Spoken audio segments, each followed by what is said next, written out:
Just after midnight on August 31st, 2001, 36-year-old Dana Laskowski sat on her couch sipping a drink at her home in Puyallup, Washington, which is about 35 miles outside of Seattle. Dana had been enjoying a night at home by herself, but as she sat there on the couch, the silence in the house started to feel a bit unsettling. It just was not something she'd gotten used to yet. Dana was the mother of 9-year-old triplets, so the house was typically filled with a lot of noise.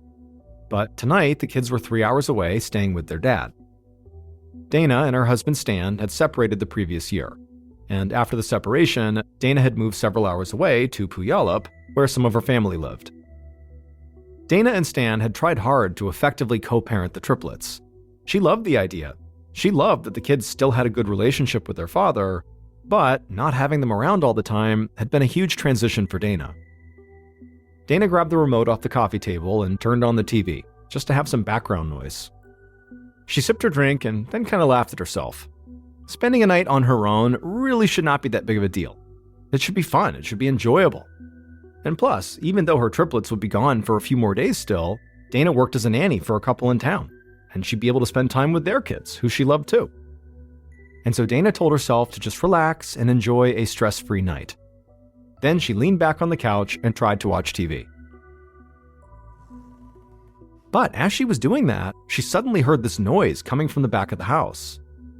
She put her drink down, turned off the TV, and then walked out of the room towards the back door. She expected to see her 17-year-old niece and Amanda's best friend, Emily Lauenborg, standing in the hall, because Dana always kept her back door unlocked for these two teenage girls. Amanda and Emily both had strained relationships with their families, so Dana had become a kind of surrogate mother to both of them. She let them use her house to do laundry, take showers, or to just have a place they could come where they would feel taken care of. But when Dana reached the back of the house, she didn't see the girls standing in the hall. She walked to the back door and glanced outside onto the back porch, but she didn't see anybody there either. She figured she must be hearing things. Being home alone could do that after all. So she left the back door unlocked in case the girls did show up later, and then turned back around and headed back to the couch. Even though it was late, Dana suddenly thought about giving her niece a call, just to check in on her. The last time she'd seen Amanda and her friend Emily, they had been spending almost all their time with this group of teenage guys who called themselves the Park Rats, because they always hung around at the same public park. Dana tried to keep an open mind and not judge, but she couldn't help but worry about two young women spending time with a group of guys who did not seem to have any ambition in life. And she knew for a fact that some of the Park Rats had pretty serious drug problems. On top of that, Amanda and Emily were both relatively small girls, and Dana knew they really couldn't protect themselves if any of the guys ever tried to get physical with them. Dana sat down on the couch, still debating if she should call Amanda. However, before she could make up her mind, she heard something at the back door again. Then she heard footsteps coming down the hall.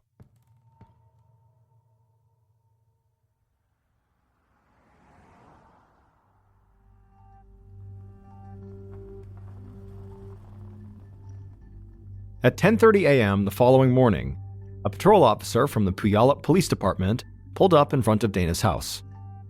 He'd gotten a message from dispatch about an urgent 911 call that had come in that morning. A woman had called and said her children's nanny, Dana Laskowski, had not arrived at the house when she was supposed to.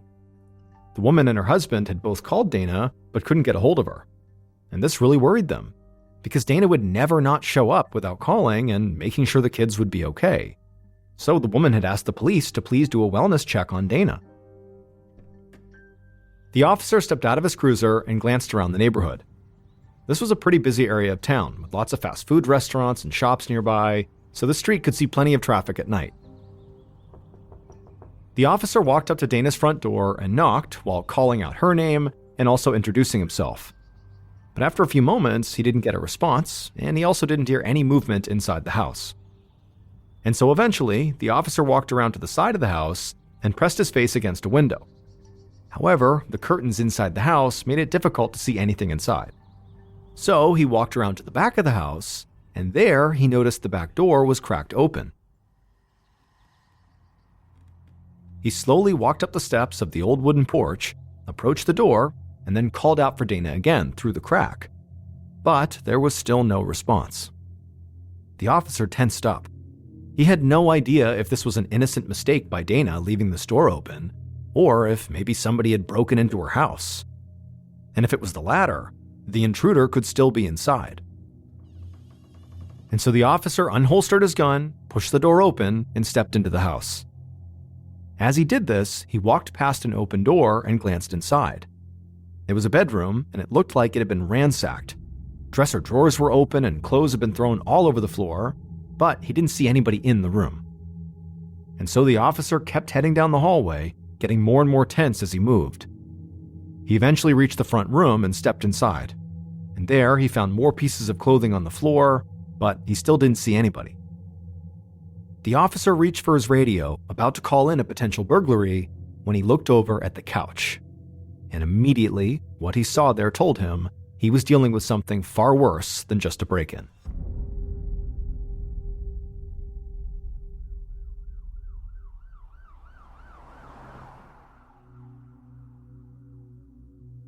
A little later that morning, veteran homicide detective Scott Bramhall of the Puyallup Police Department arrived at Dana's house. He saw a patrol officer standing out front, waiting for him. Bramhall could tell this officer was shaken up by what he'd found inside. Detective Bramhall talked to the officer and got as much information as he could, then he put on his gloves and stepped inside. Bramhall walked into the front room of the house and immediately saw what had upset the patrol officer. The dead body of a woman lay on the couch, with a blanket partially covering her legs, almost like she'd been keeping her feet warm. The patrol officer had found a photo ID during his search, and he had positively identified the woman as Dana Laskowski, the woman he had come to do the wellness check on. Detective Bramhall approached Dana's body and crouched down beside it. Right away, he saw specks of blood on her cheeks and mouth, as well as blood on the carpet by the couch. He also saw deep, dark bruises and ligature marks on Dana's throat. Bramhall looked around the room and saw a scarf on the floor not far from the couch. And his first thought was Dana had most likely been strangled to death, and that scarf could very well be the murder weapon. But the position Dana was lying in was by far the most shocking thing about this crime scene. Dana's head rested on one of her arms, but her other arm was bent at a strange angle behind her back, and her waist was twisted in an awkward position like her body was contorted. The result of all this was that even in death, Dana appeared like she was actively in some kind of physical struggle. Just then, the detective heard voices and footsteps behind him. He stood up and turned to see more police officers and a small group of forensic technicians walking into the room. Bramhall waved one of the forensic techs over, and the two of them began examining Dana's body together. The tech agreed that Dana had most likely been strangled to death, and the severity of the wounds on her throat indicated that whoever had killed her was pretty strong. Also, Detective Bramhall knew that in a lot of cases of strangulation, the victim fights back really aggressively, thrashing and fighting as much as they can, giving further credibility to the idea that Dana's killer really did have to be big and strong to be able to overpower her. After a few moments, Bramhall left the forensic tech and searched the rest of the house with a few other officers. He told a member of his team to get started on a background check for Dana, while other officers went out to speak with Dana's neighbors to see if any of them had seen or heard something strange that morning or the night before. As the detective made his way through Dana's house, it was clear the place had been ransacked. However, he noticed that some pretty obviously expensive items like a computer and other electronics had been left untouched. This could mean a couple of different things. Either someone had robbed Dana's house looking for something specific, like jewelry, or this entire scene had been staged to look like a robbery. Another thing that stood out to Bramhall was that even though Dana's body and the blood indicated a struggle, there was no sign of forced entry. The back door had been open and unlocked when the patrol officer had first arrived on the scene, and the front door had been locked and showed no signs of a break-in. So Bramhall wondered if Dana had let her killer inside, or if they had unlocked the back door with their own key. As Bramhall was searching the house, one of his team members came up to him. This officer told him that he'd only just started looking into Dana's background, but already he'd found something important. She and her husband Stan were recently separated, and Stan was not answering his phone.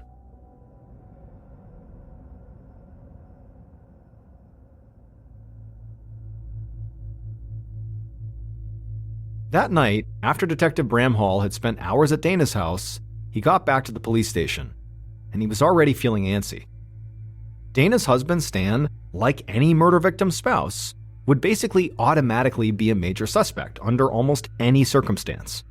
However, in the few hours since Bramhall had begun working this case, Stan had started to look like the perfect suspect.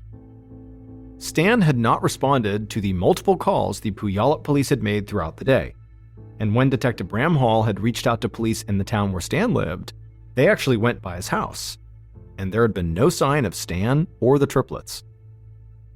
Now, Detective Bramhall did not want to jump to conclusions here. However, he couldn't ignore what might be going on here. A man killing his estranged wife so he could have sole custody of their kids was actually a fairly common thing. Still, Bramhall couldn't do anything until they actually tracked Stan down. So, the detective stayed in touch with the police in Stan's town, and he also contacted the Washington State Police to tell them to be on the lookout for Stan. In the meantime, Bramhall started to gather information on Dana's friends, family, and her employers. Now, he was already planning on interviewing everybody close to Dana, but if Stan didn't turn up soon, he hoped maybe one of them would be able to help police track him down. But the following morning, before Bramhall had met with anybody else, he got a phone call in his office. And as soon as he answered, he heard the voice of a man who sounded upset and a bit frightened. It was Dana's husband, Stan. Stan explained that he had just taken his kids camping and had been at a spot out in the woods that didn't get cell service. So when he'd left the campsite earlier that morning, he saw he had tons of voice messages from the police. And when he had called the cops back, he learned that his estranged wife had been murdered. And then after that, the police had connected him to Detective Bramhall. There was no question in Bramhall's mind that Stan was a major suspect. However, if Stan was innocent, Bramhall could not imagine a worse way to have gotten such horrific news. Bramhall told Stan they needed to talk right now in person, and so Bramhall said he would just drive over to Stan's house right now. Stan said okay, and so Detective Bramhall hung up and then told members of his team to begin looking into Dana's friends and family. Then Bramhall got in touch with the local police where Stan lived to say he was going there to interview him, and then he headed out. The 5-hour drive led Bramhall through the woods and hills of the Pacific Northwest, and as he drove, it hit Bramhall just how slow-going this trip really was. He wondered if Stan had gotten angry about having to make this drive just to see his kids. Maybe he'd gone to Dana's house and confronted her about it. If they'd gotten into a fight, Stan could have flown into a rage and killed her. Now, this was just a theory, but when Bramhall finally got to Stan's house along with a local officer and they met Stan at the front door, Bramhall's theory didn't seem too far-fetched. Because Stan was a big guy. He could have easily overpowered Dana. But more importantly, Bramhall noticed right away that Stan had scrape marks on both of his legs, a sign that perhaps he had a recent physical altercation with someone. Stan led Bramhall and the other officer into his house, and they all sat down together in the kitchen. Bramhall didn't waste any time. He asked Stan flat out if he and Dana had been arguing about their separation, and if that tension had led to any physical altercations. Stan immediately shook his head and said no. He didn't deny that he and Dana argued, and that being separated and trying to co-parent triplets could be stressful, but he said he and Dana had worked hard to help each other and to support each other, and to make their kids' lives as normal as possible. Bramhall immediately changed the subject, and asked Stan how he'd gotten those scrapes on his legs. Stan looked a little surprised by the question, but he said he'd gotten them while playing baseball. Bramhall jotted it down in his notebook, having no sense of whether or not he was actually getting the truth. Finally, Bramhall asked Stan if he'd be willing to submit a DNA sample. And at that, Stan's whole demeanor changed. He'd been cooperative the entire time, but now, he said there was no way he was going to provide DNA. He still didn't really know what was going on here, and he hadn't even talked to a lawyer. Bramhall knew he couldn't force Stan to give them a DNA sample, not yet at least. He also knew a lot of people, even innocent people, didn't like the idea of providing their DNA. So Bramhall stood up, said he'd check into Stan's camping trip alibi, and that he'd be in touch. Hours later, Bramhall made it back to the station. and he felt like nothing had really changed regarding Stan. Stan was still a major suspect, and since he hadn't provided a DNA sample, the police would just have to keep digging into his alibi and his background to see if they could find anything that directly connected him to the murder. However, within minutes of getting back to the police station, one of Bramhall's team members came into his office and told him he had a major new lead. Detective Bramhall was worn out from all that driving he'd just done, but he felt an instant rush when he heard this. He asked the officer what he'd found. The officer said he'd spoken to the couple who employed Dana as their nanny, and they said Dana had a stalker, a guy named William. And Dana had even said to her employers that if she ever turned up dead, William would be the one who had killed her.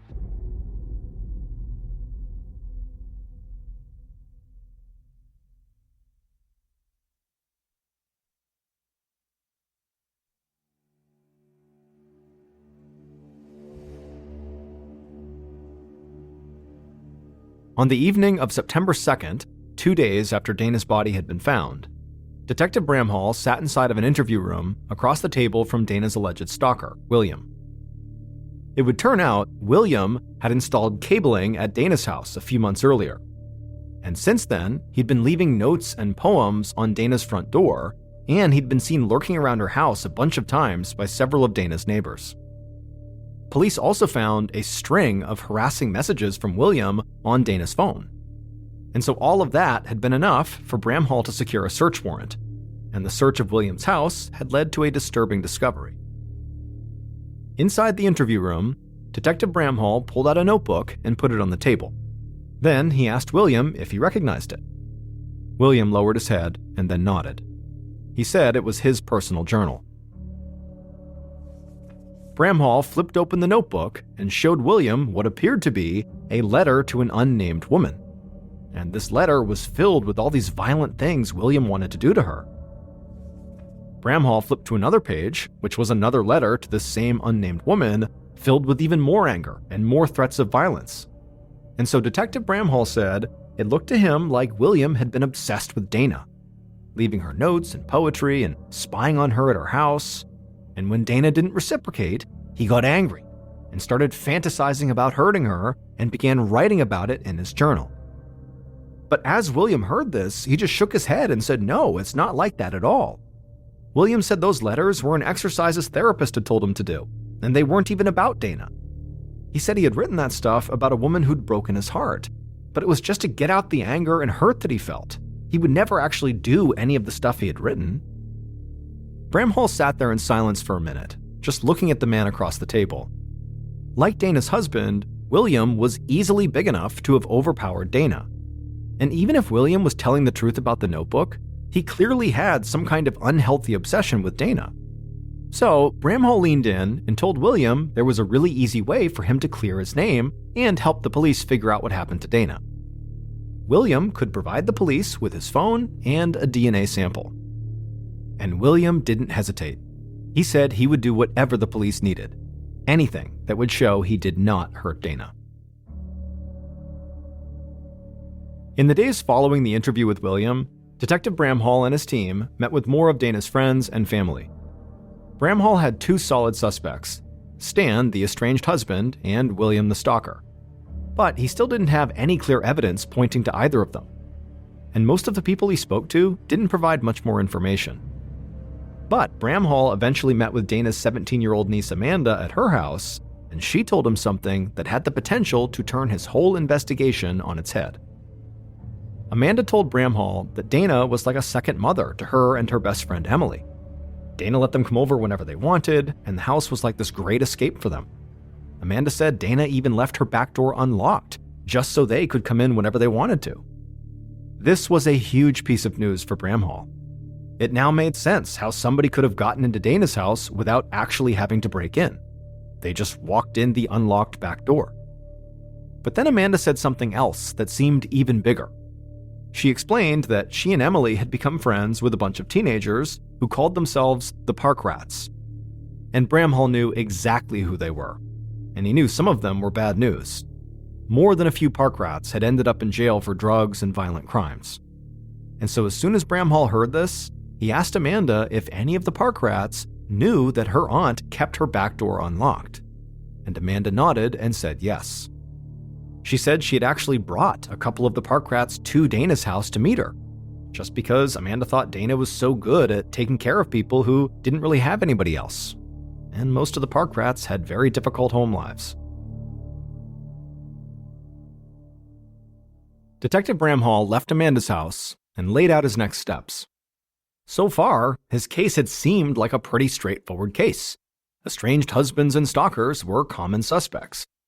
But now, he and his team were going to have to track down and interrogate a local gang of teenagers. Finding the park rats didn't prove to be too difficult for Detective Bramhall. A few trips to the public park where they hung out and meeting with a couple members of the group who were now in jail was really all it took. But getting the park rats to actually give him useful information turned out to be a lot harder. Most of them said they knew about Dana's murder, but all of them denied having anything to do with it. And since Bramhall didn't have any evidence connecting these teenagers to the scene, he couldn't just arrest them and try to force them to talk.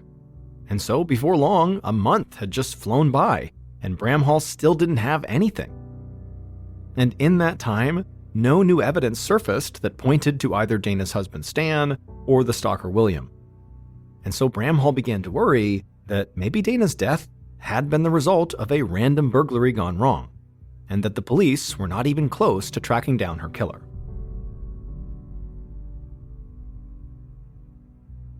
On October 4th, 2001, so 34 days after Dana's murder, her friends and family finally gathered for her funeral. Because of the ongoing investigation, police had waited longer than usual to release the body back to the family.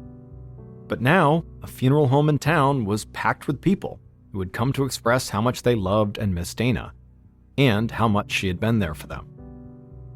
Detective Bramhall and some members of his team attended the funeral, watching to see if anyone might do something that jumped out at them. But nothing out of the ordinary happened. It was just a group of people grieving the loss of a loved one. After the service was over, Bramhall secured the funeral memorial book, which had been signed by the people who had attended. Bramhall hoped that he could find someone in this book that could maybe offer his investigation a new lead. So Bramhall and his team brought the book back to the station and they went through it, and as they did, they saw some people, in addition to signing it, also left written notes. And one of these written notes totally floored Bramhall. After reading the note several times, Bramhall felt confident he had just found a massive clue.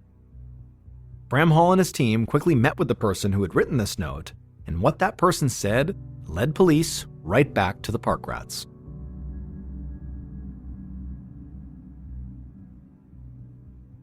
Over the next several weeks, armed with new information from this memorial book, Detective Bramhall tracked down several of the park rats he'd already met with, and they were willing to cooperate. All of them still maintained they had nothing to do with Dana's murder, but they said there was somebody the police needed to talk to. It was someone they all knew, and who they called the Mutant. Bramhall thought the Mutant definitely sounded like a nickname a group of teenagers would come up with, like something out of a comic book. But the park rats said the Mutant was more like a name for a professional wrestler, because the Mutant was really strong and loved to wrestle. And like all professional wrestlers, the Mutant had a signature move: choking their opponent, twisting them at the waist, and bending their arm all the way behind their back. When Detective Bramhall heard about this signature wrestling move, immediately images of the bizarre position he'd found Dana's body in ran through his mind. And so, the detective and his team spent the next several days compiling background information, and then they brought the Mutant in for an interview. And by the end of that interview, Detective Bramhall knew who had killed Dana Laskowski.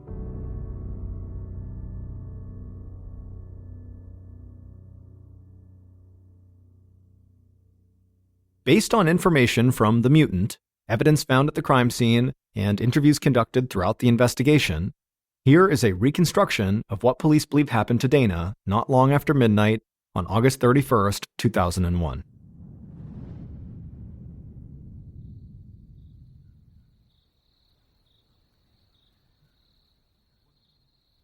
That night, The killer and their partner moved quietly through the darkness towards the back door of Dana's house.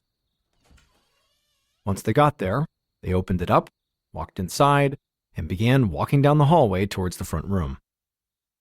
When they got there, they saw Dana standing by the couch, but before she could say anything, the killer demanded that Dana give them some money.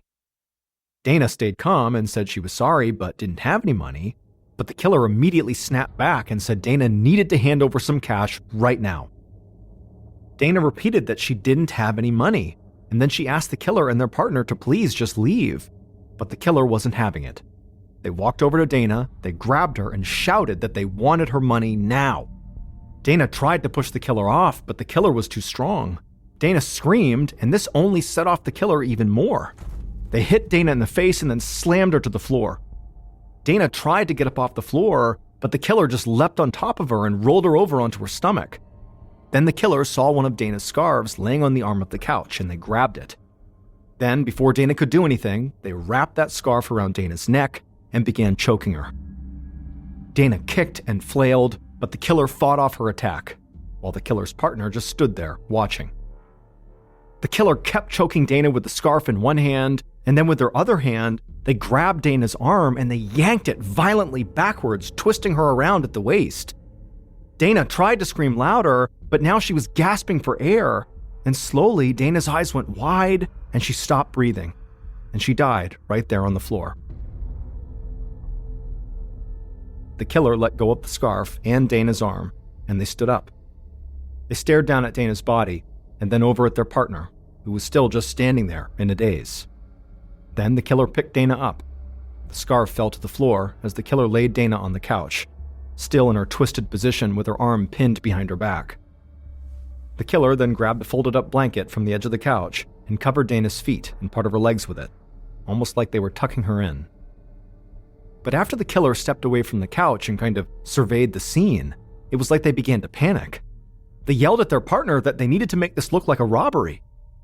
The two of them quickly ran to Dana's bedroom and threw open all the drawers and littered the floor with clothing. They also carried some more clothes into the front room and dumped those on the floor as well. And then they ran out of the room, down the hall, and out the back door. The same back door that Dana had always left unlocked just for them, so they could always come to her house to escape their troubles at home. The people responsible for Dana's murder were Dana's own niece, Amanda, and Amanda's best friend, Emily Lauenborg, who all of the park rats knew as the mutant.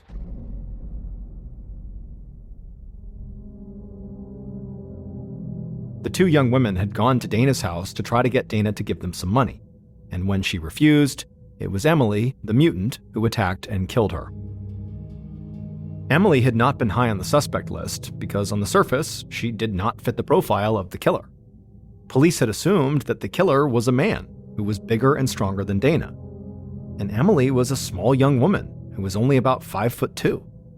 But it would turn out, despite her small size, Emily was extremely strong and loved to wrestle, hence how she got the nickname the Mutant.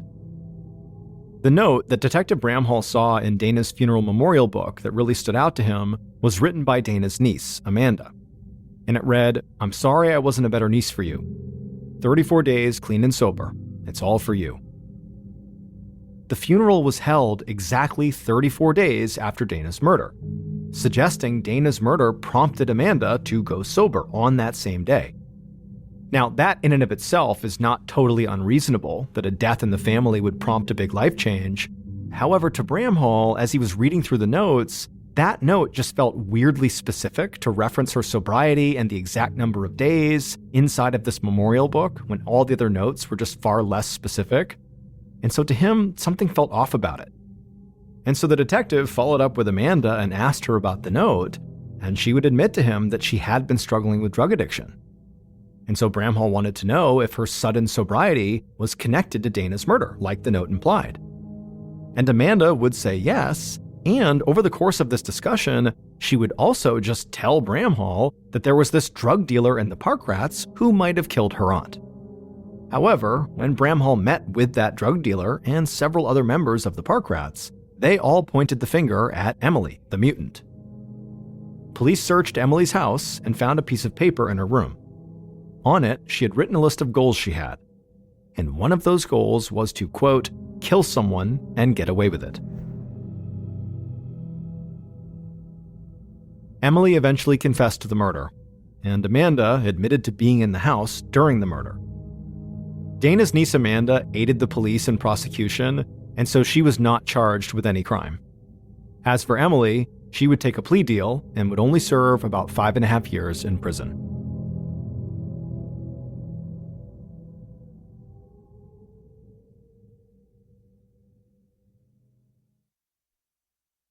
A quick note about our stories. They are all based on true events, but we sometimes use pseudonyms to protect the people involved, and some details are fictionalized for dramatic purposes.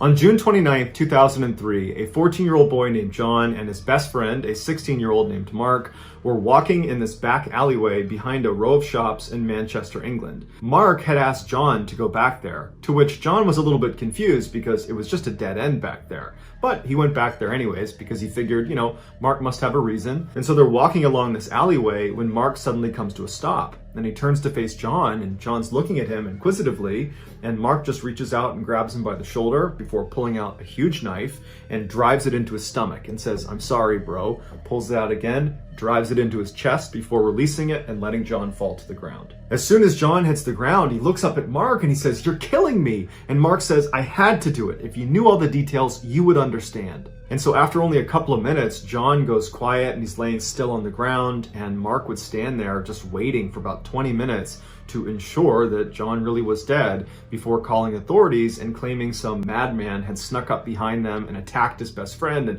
you gotta send an ambulance as fast as you can. When the ambulance arrived, to Mark's horror, they were able to keep John alive, and they were able to get him to a hospital where he nearly died twice on the operating table, but he ultimately would make a full recovery. And when John was well enough to speak, he would tell police that Mark is the guy who attacked him, but he had no idea why. When Mark was confronted with these allegations that he was the one who attacked John, he quickly confessed. And the police thought, this is a strange case, but pretty open and shut, and they arrested Mark for attempted murder. When investigators began digging into the motive behind this attack, they, along with Mark, were not prepared for the totally bizarre story that unraveled. The judge in this case would say well-schooled fiction writers could not come up with the plot of this real-life story. And so this crazy story starts 4 months before the stabbing in February of 2003. In February of 2003, Mark was a 16-year-old student who was also a part-time dishwasher at a restaurant near his home in Manchester, England. Mark had okay grades, but even by his own account, he was nowhere near an academic. In fact, he was quite dim-witted. He was very close with his family, who all lived in a very modest home in a very modest neighborhood. By all accounts, Mark was living a very ordinary life. That year, Mark discovered an online chat room for teens in Manchester, England, and it was designed to, make friends and talk about fashion and sports. And initially, when he logged into this chat room, he was just watching. He wasn't really participating. But over time, he became a very active user, and in fact, became totally obsessed with this chat room and basically put everything else in his life on the back burner to the point where his grades were tanking and he was staying up all night. This really took over his life. Also in February of 2013, John was a 14-year-old student who lived in Manchester, England, but not near Mark, and at this point he had not met Mark yet. He was incredibly intelligent and polite and charming, and he was an excellent student, and he went to a very, very prestigious school. But while John's academic life was going really well, his home life was kind of in shambles. His mother had a series of really crappy boyfriends that always left, and they always left her feeling very depressed, and it was just a very sad environment around his mother. And John, unfortunately, had grown up believing one of his mother's ex-boyfriends was his biological father. And even though this boyfriend had abandoned the family, John at least knew who his dad was, but it would turn out his biological father had actually abandoned him when he was a brand new baby, and he had no way of figuring out who his dad even was. John really wanted to escape his home life. He wanted to just live somewhere else, have an adventurous, happy life away from all the sadness and depression he was around all the time. And so it was in that frame of mind that he discovered this chat room, the same one that Mark had discovered. Although they don't know each other yet, they're both entering the same chat room. John's initial interest in this chat room was not nearly as high as Mark's was. Mark pretty much immediately became obsessed with being in this chat room. John was a little bit more reserved, but his mom purchased a laptop for him, which suddenly gave him 24/7 access to this chat room, and he found himself going on there all the time, to the point where he was staying up all night and even skipping meals just so he wouldn't have to leave his screen even for a few minutes. The main focus of this chat room was supposed to be sports and movies and entertainment, but the real reason teenagers were flocking into this particular chat room was to flirt with each other. And Mark and John were no different. They both really enjoyed, these flirtatious interactions they were having with different girls on this chat room. But John's interactions with the girls was very friendly and wasn't going to go anywhere. It was not really intended to. Whereas Mark fell head over heels in love with the girl he was flirting with, and her name was Rachel. Rachel was a 16-year-old living in Manchester, England, who worked at a gym. And when Mark saw her pictures, he was just totally smitten with her, and he sent her a direct message, not really expecting her to write back. But she did, and she seemed at least somewhat interested in him. And that night, they stayed up all night chatting with each other, and Mark is just over the moon. For the next couple of days, Mark and Rachel were talking nonstop on this chat room. And then at some point, Rachel says, "Hey, I really want to introduce you to this guy I met on this chat. He reminds me a lot of you. I think you guys would get along great. His name is John." And Mark was like, okay, cool. So Rachel introduced him to John, and they hit it off right away. And the three of them formed their own separate chat thread outside of the main chat room. And very quickly, through this separate chat thread that they were on pretty much 24/7, Mark and John would become best friends, and Mark and Rachel would fall deeper and deeper in love with each other. Every time John and Mark were in this chat room, they would use a web camera, but Rachel didn't have one. And initially that really frustrated Mark because he wanted to see his girlfriend in real time, but she said she didn't have the money to get one, and then she said she was shy, and so Mark's getting frustrated, but she says, "Mark, come visit me. You don't live that far away. You can see me in real life in real time." And so initially Mark's excited, and he's talking to John about how excited he is to go see his girlfriend, but then he gets cold feet and he makes an excuse and he doesn't go. Rachel's disappointed, but she asks him again a couple more times if he'll come visit her, and every time he would agree, and then he would kind of chicken out. But after the last time he canceled on her, he finally got the courage up and he invited her to come visit him. And this is when she started getting cold feet. And they kind of went back and forth until they basically stopped asking to visit each other. And they just decided that their relationship was going to live online, even if there wasn't a web camera involved. About 3 months after Rachel, Mark, and John had started their own separate chat thread, a new user popped up inside the main chat room. It was a fairly controlled group, so it was pretty easy to tell when there were new people added. And this individual only wrote in pink text. So he stood out, his name was Kevin, and he told the group that he was a stalker and that he had a foot fetish. And the group thought this guy was pretty weird, but they figured it was just, some kid trying to get attention. They didn't think much of him. But shortly after Kevin's arrival, Mark would get a private message from Kevin that said, "I know you're Rachel's boyfriend and I'm her stalker and I'm gonna hurt her." Mark didn't know what to do, so he just went to Rachel and he said, "Hey, I got this strange email from this guy named Kevin who says he's gonna hurt you and he's your stalker." And Rachel kind of made light of it and said, "Oh, just ignore that guy. I don't know what that's about." And John didn't know what to make about it either, so Mark just kind of ignored it. And then the next day, when Mark logged into the chat room, Rachel wasn't there. Now, Rachel always logged in at the same time that Mark did and that John did. It was very rare that she wouldn't be there. And so Mark asked John, have you talked to Rachel today? And John said no. And then Mark went into the main chat room and he asked some people in there if they had seen Rachel or talked to her, and they said no. And that's when Mark went into his email and he had another message from Kevin. This message again was about Rachel, but this time Kevin is saying he actually has Rachel hostage. And the only way he's going to release her is if Mark lets Kevin look at his feet, because again, he has that foot fetish. And so Mark, interestingly, does not go to the police. He doesn't tell anyone about this. He just says, "Okay, I'll do that." And so he lets him see his feet. And then Kevin writes back saying, "Okay, I've released Rachel." Later that day, Rachel came back online and she thanked Mark for what he did, but she felt really bad that he had to be kind of humiliated in that way. And she said, "You know what? We really need to meet up. We need to see each other face to face. I want to apologize to you and give you a hug." And so they decide the next day they're going to meet up finally in town together. But the next day when Mark went to the rendezvous point, Rachel didn't show. In fact, after this missed meeting, Rachel never contacted Mark again. She just vanished. When Mark got back to his computer, he asked John, have you talked to Rachel? And he said no. And again, he went into the main chat room and he asked around and no one had heard from Rachel. And then a couple of days later, after just continued silence from Rachel, and Mark's really upset about this, he notices a rumor being passed around in the main chat room about how apparently one of the members of this chat room abducted and killed another member of the chat room. And Mark's thinking to himself, no way, that can't be about Rachel. But almost immediately after this rumor was kind of announced on the main chat, people started chiming in that they think it could be Kevin, the guy who writes in all pink, the guy who claims he's a stalker, and this girl Rachel, because they had both logged out around the same time and had not logged back in again. They were the only ones in this chat room that were that inactive. And then after that, dozens more users were commenting that this was actually true, that Kevin had indeed abducted Rachel and killed her. They'd heard about it in other chat rooms and at school, and all of a sudden, Mark's reality is just coming crashing down, and he feels so guilty that he probably could have done something to stop this, and he didn't. But then interestingly, even though Mark was devastated, just crushed by what has happened, he just continued to log into the chat room and acted like nothing had happened. And John picked up on this strange behavior and began kind of delicately asking him, are you doing okay? But Mark made it clear he did not want to talk about it. And over time, the rumor about what happened to Rachel and Kevin just kind of left the chat room, and it just seemed like people moved on, including Mark and including John. Over the next month, John and Mark's relationship really strengthened. They continued to speak in that private chat, now missing Rachel, so they were only interacting with each other in there, and they even began meeting up in person and hanging out in real life. About a month after Rachel's disappearance, a new person popped up in the main chat. It was a woman.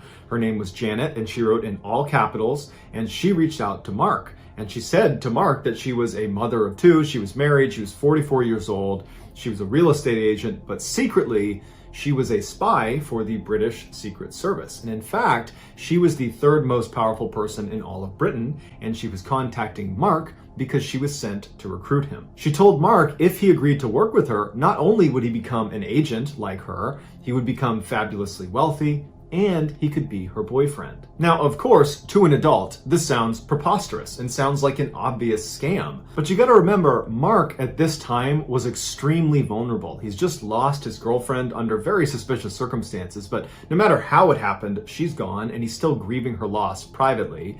And he's just not a very bright person, so he's kind of primed to be taken advantage of.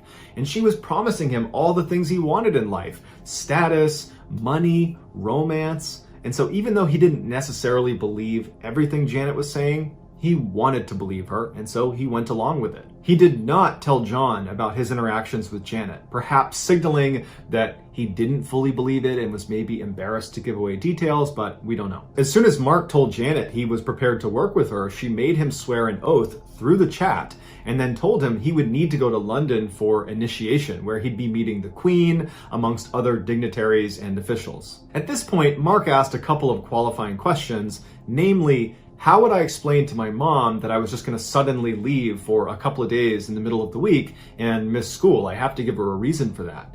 And she would say, your mother will be looped in on this process. In fact, once you go to London for initiation, we'll be in touch with her, giving her progress reports on how you're doing, and you'll have 2 opportunities every day to call her. Feeling satisfied that this was in fact legitimate, he told Janet, okay, when do you want me to go? And she said, well, there's a caveat. You have to pass a series of tests before you're going to be allowed to go to initiation. This is where Janet explained to Mark why he specifically was being recruited. She said his friend, John, was actually not named John. His real name was James Bell, and he was a very, very important person, but she couldn't say why until he passed his first test. And so Mark's very confused by this, and he says, okay, well, what's the first test? And she says, well, you need to demonstrate you can protect your friend, James Bell. And so I want you to escort him from his school to his dentist appointment tomorrow. You're going to be his bodyguard for 1 day, but you can't let him know you're his bodyguard. He can't know that you know his real identity. So if you can do that successfully, when you get back, I will explain to you why he is so important. At this point, Mark is very committed to this, so he says, yep, I'll do it. He reaches out to John that day and he says, hey, can we hang out tomorrow? And John tells him, yeah, but I have a dentist appointment right after school, so maybe after that. And Mark says, oh, don't worry, I'll tag along for your dentist appointment. And John's like, great, I could use the company. So the next day, Mark meets up with John, aka James Bell, and he walks with him from his school to his dentist appointment. And he doesn't notice anything suspicious, so he doesn't need to do any bodyguarding duties. And after the dentist appointment, the two of them just go to a mall and they spend the rest of the day together. Once Mark got back to his house and opened his computer, there was a message waiting for him from Janet.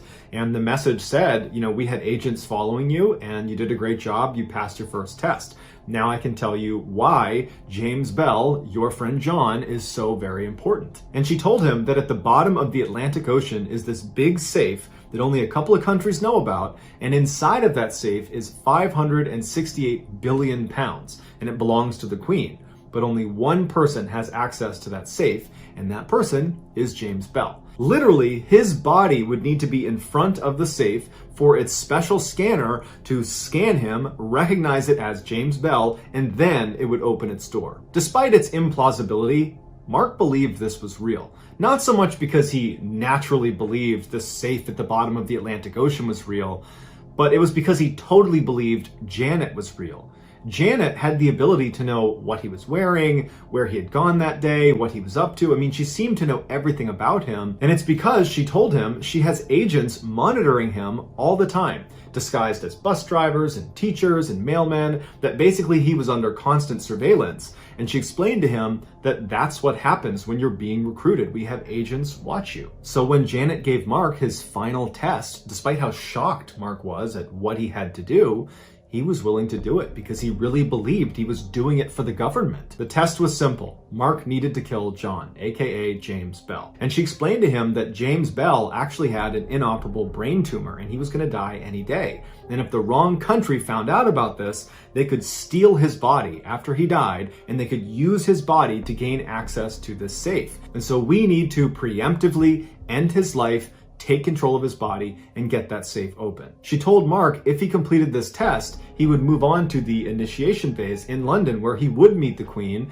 and he would get his first paycheck of 80 million pounds and he would officially become Janet's boyfriend. Mark is in so deep at this point, he is fully committed and he says, yes, I'm prepared to do this. And she says, okay, your new name is Agent 47695 and you need to go buy a large knife. She said there was going to be an abort code for this test, which was going to be 6969. And if at any point he hears anybody say that to him on the day he's supposed to carry out this attack, that means it's off and do not do it. So on June 29th, 2003, around 11 a.m., Mark and John, aka Agent 47695 and James Bell, met at a bus station in Manchester. Mark took John down the alleyway that Janet had instructed him to go down to commit the stabbing, and she had assured him she would be one of the first people to arrive on scene. She would be dressed as a detective, and she would ensure he did not get arrested. And so once he was in position, Mark turned around, grabbed John by the shoulder, pulled out his knife, said he loved him, and then began stabbing him. When the police arrived, Janet was not there, and Mark, after giving his statement about what happened, was asking the police officers, when's Janet gonna be here? And no one knew what he was talking about. After John survived the attack and said Mark was the one who attacked him, Mark would tell police, you gotta find Janet. She's the one who can explain what's going on here. But Janet never arrived because Janet didn't exist. Neither did Rachel. Neither did Kevin. Neither did James Bell. Neither did 189 other accounts that Mark interacted with on a daily basis inside of that chat room. And all of those fake accounts were determined to be controlled by one person, and that one person was John. When John was confronted with all these confiscated chat logs that clearly showed he was behind all of these accounts, he confessed. John said he never entered this chat room in order to do any of the things he did or, to manipulate Mark. He said when he joined, he just saw a picture of Mark and was kind of in love with him and wanted to get closer to him but didn't know how. So he created Rachel in order to get closer to Mark, but then became jealous of Mark's love of Rachel. So he killed off Rachel using Kevin, and he didn't expect Mark to believe it. He thought he would pick up that this is all made up when he's involving this stalker that's abducting and killing Rachel. But when he saw Mark totally believed it, John realized, wow, Mark's pretty gullible. I wonder what else I can get him to believe. And before long, he created Janet, who had complete control over Mark. And originally, John was using Janet to make Mark spend more time with John. He was going to be the bodyguard of James Bell, which was really John. When John started to feel guilty about what he was doing to Mark, he realized there was no good way out of this without kind of exposing himself and definitely losing his friendship to Mark, something that in a weird way he really, really cherished. And so he decided that the only way to end this was for him to die. And that's when he had Janet flip the script from protect James Bell to kill James Bell. And even on the day where he was going to get attacked, he had given that abort code. So maybe some part of him thought, I don't necessarily want to go through with this. But he never used the abort code. He was literally prepared to die to protect that relationship with Mark. Mark might have had suspicions that something was up with Janet or even Kevin or Rachel, but he never suspected John was behind any of these accounts. He learned about this betrayal when they were in court, and John is confessing once again to being behind all of these people that Mark had been interacting with. Apparently in court, when Mark is hearing this for the first time, he was just standing there, mouth open, just completely dumbfounded that he's hearing this. And then he would say afterwards, I've been such a fool. Mark was convicted of attempted murder, but he only spent 8 months in jail, and then he was given a 2-month probationary period where during that time, he could only go on the internet with supervision, and he wasn't allowed to enter into any chat rooms. John was convicted of inciting his own murder, which no one else has ever been charged with, so this is a first. And he was not given any jail time, but he was given 3 years of probation, where in that time, he was not allowed to use the internet without supervision, and he also was not allowed to enter into any chat rooms. And both boys were told they had a permanent restraining order on the other. So for the rest of their lives, they will never interact.